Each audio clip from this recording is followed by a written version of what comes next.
the first thing Stephen Covey says, you need to check the sharpness of that saw. If you have not checked the sharpness of that saw, perhaps you have to labor a lot to cut that wood, to cut that log.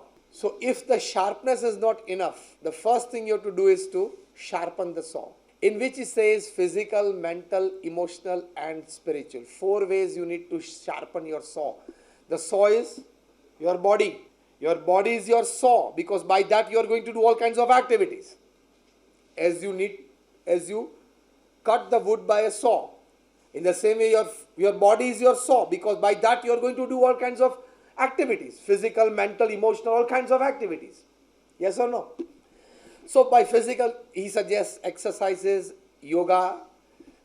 Mentally, he suggests meditation and good reading. Emotionally, he suggests good wishes and emotions and well-wishing for everybody.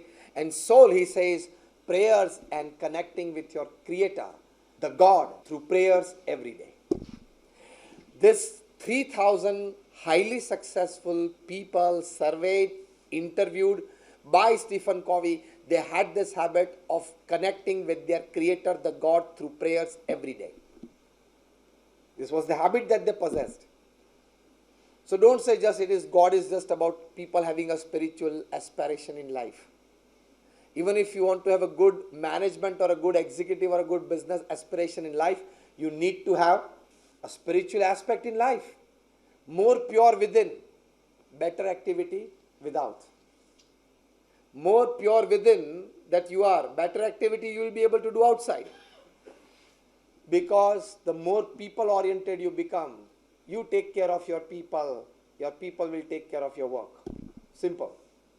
So these are the 7 habits. I just list it out. First, proactive. Second, begin with the end in mind. Third, putting first things first. Fourth, think win-win. Fifth, seek first to understand and then to be understood. Sixth, synergy. And seventh, sharpen the saw. This 7 habits is a combination of a business mind and a business heart. Now, certain common traits that we need to develop. These are the highest ideals. But practically, common traits at your business place and your workplace, where you include your heart with your mind. Because the heart has reasons of its own which the head can never understand. I give you a very simple example. Once J.D. Rockefeller, the first dollar billionaire upon this earth, today the Rockefeller Foundation is very huge in New York. J.D. Rockefeller once came to know that because of a certain wrong decision, a mistake of one of his employees, the company has incurred a loss of $2 million. I'm talking of 60s. Rockefeller asked his secretary to call the employee to his chamber. The employee knew that because of my mistake, the company has incurred a loss of $2 million, which is a very huge figure, and that too in the 60s. He knew that he would be fired by his boss. He would be scolded and fired. When he entered the chamber, Rockefeller asked him to take the chair, which was a first surprise for him. Normally in these conditions, the employee doesn't get a chair to sit in front of the CEO. He is not offered a chair. Will you offer? No. Because he is to be fired. Rockefeller asks him that what actually happened. Tell me the whole story. And he, with some hesitation, with some fear within, he narrated the whole story to Rockefeller. Then Rockefeller pulled out a small chit from the drawer. Small piece of paper. And the employee got scared that he will stop my provident fund.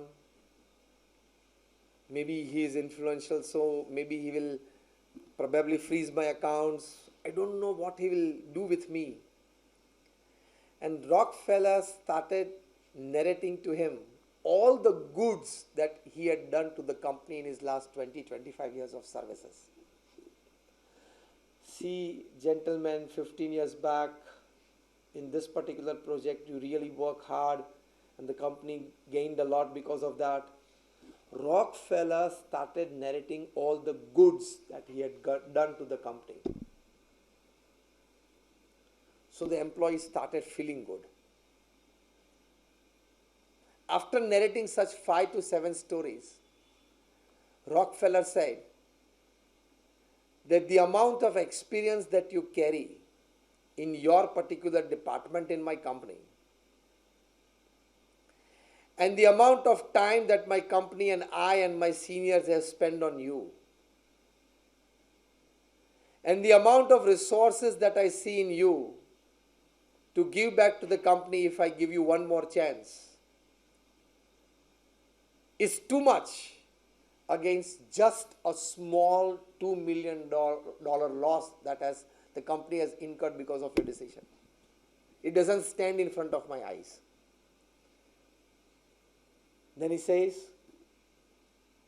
very pleasantly, go back to your workstation, enjoy your work, nobody is going to fire you, and carry on your work with all the ethical values that you've been doing so far.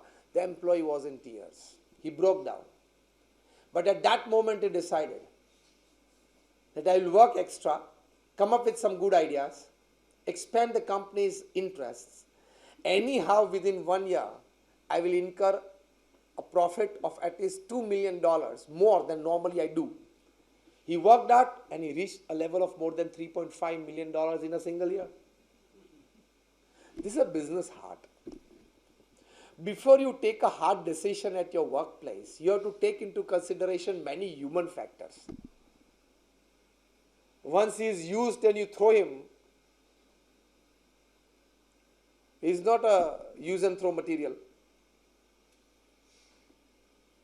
That you, after you know that his talents, his resources, his know-hows are to this level, but then his faithful association with you since years and decades has to be in the top priority consideration when you take a decision about that person. That is a business heart.